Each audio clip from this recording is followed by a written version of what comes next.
Olha, eu gostei do jogo.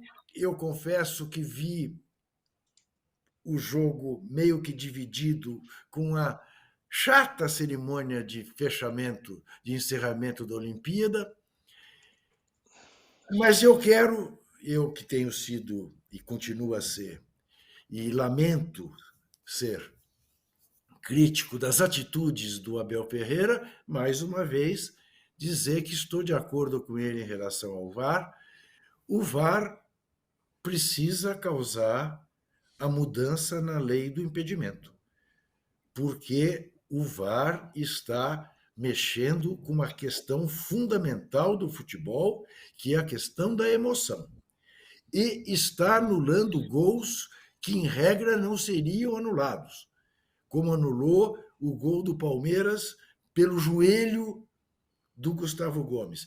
Não estou dizendo que não era para anular, porque com as regras em vigor, estava impedido, o joelho estava na frente, tem que anular. Mas essa regra tem que mudar, porque aquilo que já falamos 1 milhão de vezes, o espírito da regra é evitar que alguém tire vantagem da sua posição em relação aos defensores. E é óbvio que uma ponta de chuteiro, um calcanhar, um joelho não significam estar tirando vantagem da posição.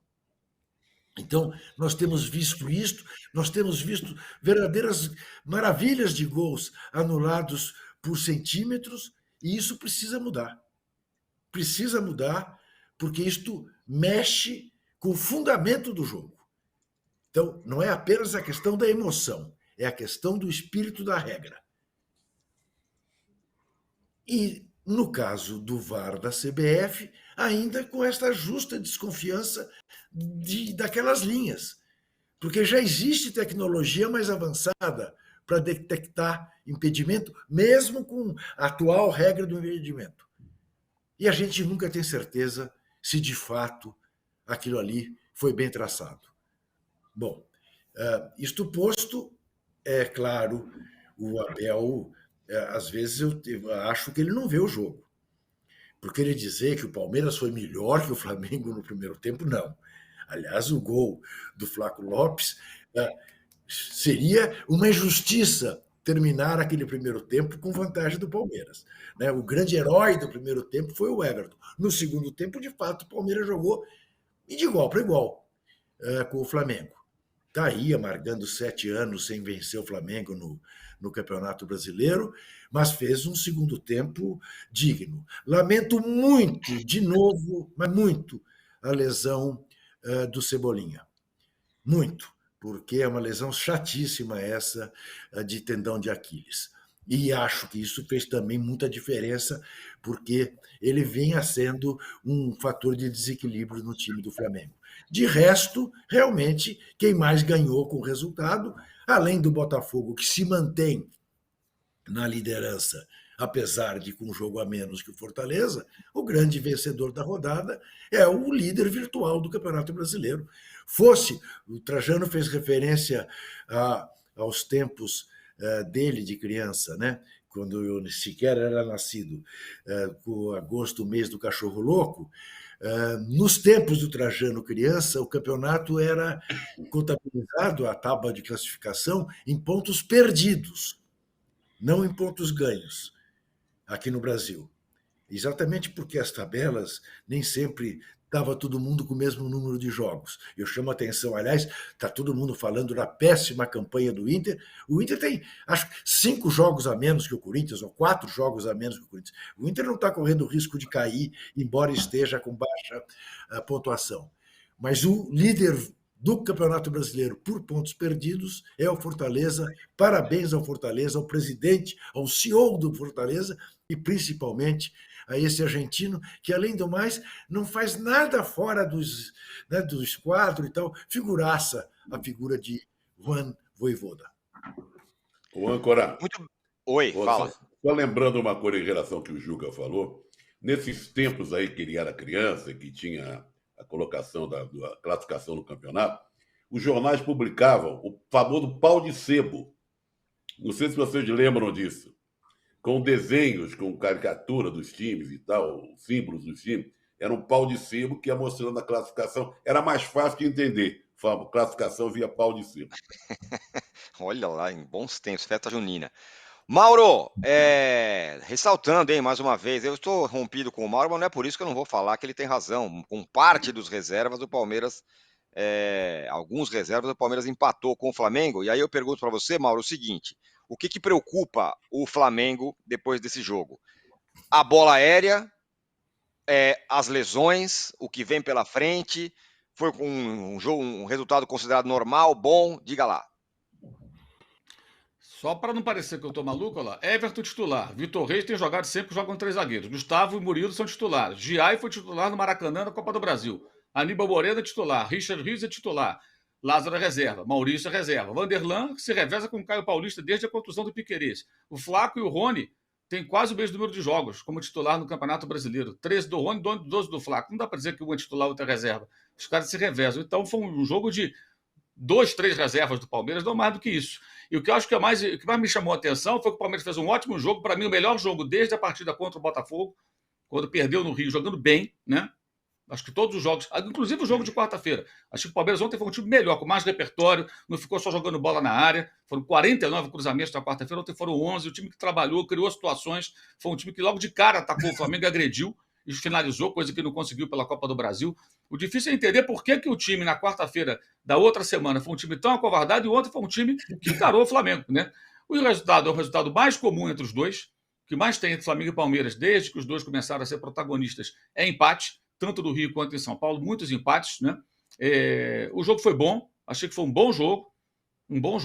O Palmeiras jogou bem, teve momentos de domínio, não foi melhor que o Flamengo, mas acho que teve momentos de domínio, poderia ter até vencido o jogo. E fica a pergunta, por que jogou daquela maneira, irritando a sua torcida na quarta-feira passada? O problema do Flamengo, que fez um bom jogo também, tanto que o Everton fez grandes defesas, né? Para falar que o Flamengo jogou menos que o Palmeiras, tem que esquecer os lances capitais. Cabeçada do Pedro, espetacular, defesa incrível dele, a bola do Luiz Araújo, que o Arrascaeta chuta, ele fecha o ângulo e faz a defesa, por exemplo. Então os dois goleiros trabalharam, o Everton foi o que mais trabalhou. O jogo foi um jogo legal, esse foi um jogo bom, franco, sem time acovardado, os dois buscaram o jogo, buscaram a vitória, por isso foi uma boa partida. E o empate é normal. A arrogância de parte da torcida do Flamengo, a Flamimimi, sempre muito prepotente, faz com que pareça fim de feira, terra arrasada ou coisa parecida. Como se empatar com o Palmeiras fosse um absurdo. Não é um absurdo, é o normal. É um ganhar por um gol, empatar, é não ter goleada. Qualquer resultado por diferença de um gol ou um empate, resultado. Até a final da Libertadores foi empate. Só se definiu na prorrogação. O que mais tem entre Palmeiras e Flamengo é empate.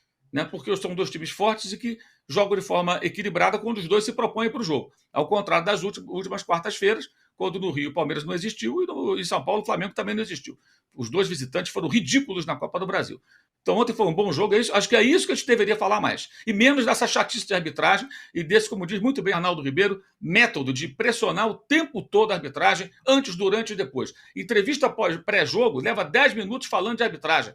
É insuportável. Eu não sei por que esses profissionais insistem em trabalhar no futebol. Porque se são tão prejudicados, se o mundo está contra eles, desiste, vai fazer outra coisa, então trabalha em outro lugar, sei lá, outra função, porque não é possível. Deve ser muito difícil você trabalhar no futebol e o mundo está contra você. Só o seu time é prejudicado. Essa discussão que o Juca levantou, por exemplo, por que ela é levantada só quando o time em questão, no caso do profissional em questão, está envolvido? Por que não fala isso em outros momentos? O que nós tivemos ontem, por exemplo? Primeiro gol do Palmeiras. Dentro do que é a realidade de hoje, vale para todos os times, né? Havia impedimento. Né? Havia impedimento, ele não foi marcado. Depois, o que aconteceu? Não havia impedimento e ele foi marcado. Então o VAR corrigiu 2 erros. Corrigiu 2 erros. E achei que do primeiro gol dá para ver claramente, mesmo sem o VAR, que estava à frente o Gustavo. Olhando ali a imagem frisada, dá para ver que ele está à frente. O VAR só confirmou. E depois estava muito claro que o Rony não estava impedido. O problema do Flamengo, para responder a sua pergunta, é que o Tite não consegue corrigir o problema de bola defensiva, seja aí o novo integrante da comissão técnica, o filho dele que faz bola ofensiva aérea, né? Ele divide as funções, mas não importa. É a comissão técnica do Flamengo. E ele teve a cara de pau depois de falar que o gol, ele foi perguntado logo na primeira pergunta da coletiva a respeito desse problema, que é sério, e ele falou, não foi de bola aérea, foi de gol de rebote, de bola de retorno no escambau, Tite. Foi um gol de rebote, de um cruzamento na área, meu amigo. Foi uma bola parada, uma bola cruzada na área. O rebote é fruto né, Mauro? do Flamengo. Os dois que o Flamengo faz a linha do impedimento e não faz direito. Contra o Palmeiras no Allianz Parque, o gol anulado, o Varela deu o gol que valeu, o Varela deu condição. Ontem foi a vez do Vinha. Curiosamente, os dois laterais da seleção do Uruguai. Até eu conversava com o Vitor, o nosso amigo Falso Nobre, ele falava, olha, repare que esses dois jogadores jogavam na seleção do Bielsa, que não faz essa linha do impedimento, trabalha de uma outra forma defensivamente na bola parada, e eles não vinham treinando. Faz sentido. Então, por que insistir na bola parada se você tem um ou mais jogadores na sua linha defensiva que não estão devidamente ajustados para esse tipo? Então, vai para a disputa, amigo. Disputa a bola. Como foi no segundo tempo em São Paulo, quando o Palmeiras despejou 800 bolas na área do Flamengo e o Flamengo perdeu uma, que foi do gol anulado. Ganhou todas as outras. Quando entrou o Davi Luiz, o time melhorou o desempenho defensivo. Tem duas opções. Faz a linha do impedimento ou então você disputa e tenta ganhar a bola aérea. Então, a escolha foi infeliz. O Flamengo toma gols também por isso e ele nem admite. Que custa o Tite admitir? Olha, realmente erramos. Nossa linha do impedimento não funcionou. Temos que treinar mais. Não foi uma boa escolha, não foi uma boa estratégia. Porque tem uma diferença fundamental, gente. Quando você faz a linha do impedimento para tentar parar uma jogada de transição, de contra-ataque, uma jogada rápida do adversário, na hora que o meia, digamos, recebe e vai lançar o atacante veloz, você tem um cara, no máximo dois, que você tem que prestar atenção, sair e deixar o impedimento. Quando você tem uma bola parada, você tem 6, 7, 8, sei lá, o time inteiro do adversário dentro da sua área. Então, o que faz o Palmeiras? Colocou 3, 4 impedimentos e um que vem de trás. E esse que vem de trás tem condição. O time do Palmeiras também treina isso, me parece. Vocês vão ficar impedidos, tudo bem, mas vai ter um cara que vai vir de trás, que é o Rony, que cabeceia, nem um jogador alto, mas consegue cabecear com liberdade. E daí surge o gol. Isso é falha, sim, grave, porque é sistemática, repetitiva, e o técnico não admitir isso é piada. É menosprezar a inteligência alheia, falar que foi bola de rebote, bola de retorno, que é o dialeto titês, né? Chatíssimo por sinal. Então tem que admitir que errou. Já não deu entrevista quarta-feira, né? Que tinha que explicar por que aquela postura acovardada do Flamengo. Aí ontem ele dá a entrevista e fala um negócio desse. Não dá. Aí realmente fica indefensável, piora ainda mais as coisas, porque pelo menos quando admite, né? Menos mal. E o Flamengo vai ter que correr no mercado para buscar lateral ou laterais, que o Wesley deve ser vendido. A proposta da Atalanta é excelente. Então vai ter que buscar, de repente, um para a direita e um para a esquerda. E talvez um atacante diante da lesão do Everton, né? E o detalhe, o Flamengo não vai ter contra o Milionários o Bruno Henrique, contra o Milionários não, contra o Bolívar, porque o Bruno Henrique foi expulso contra o Milionários, uma expulsão ridícula, e foi aplaudido pelos torcedores de 2019, que acham tudo bonito, né? O cara foi expulso ridiculamente no jogo de Libertadores e não vai poder jogar. Então, além de não ter o Bruno Henrique, o Cebolinha machucado, não tem o Bruno Henrique, só vai ter o Luiz Araújo. Talvez seja o momento do Tite voltar, aproveitar, recuperar o Lohan, que é muito garoto para ser escanteado, como foi também, né? Tudo bem, voltar para a base, tudo, dar um tempo para ele, mas vai ter que usar o menino, que já teve bons momentos, e tentar recuperar. É trabalho dele também, dar confiança, corrigir os defeitos e fazer o garoto ser útil, que ele tem tudo para ser útil nesse momento em que ele está com o elenco muito desfalcado e muito esgotado, porque vão ser 3 competições. E o presidente, que tem eleição aí, né? Quer ganhar tudo, amigo, tem que contratar mais jogadores. Não dá para esse elenco você disputar as 3 competições. O Flamengo vai ter que tomar uma posição e escolher quais são as suas prioridades. Não dá para disputar em 3 frentes, ainda mais com essas lesões todas. E para finalizar, eu quero também mandar um abraço a todos os amigos do Adriano Bueno, parentes. Ele sempre participava da Live Soft Open, de todos os meus... Tudo que eu postava no Twitter, ele retuitava, falava. Muito fã do grande Lúcio de Castro, sempre fala do Lúcio de Castro. E foi realmente uma porrada essa notícia. Quem me passou a notícia foi o Cal, o nosso amigo Cal Ipanema, que escreve no Jornal do Brasil. Grande amigo também, vascaíno, e foi um negócio assim devastador. Não só a tristeza da queda do avião e 62 vidas perdidas, mas saber que um cara que parece amigo nosso, de tão próximo, mesmo que virtualmente, também perdeu a vida nessa tragédia da sexta-feira passada.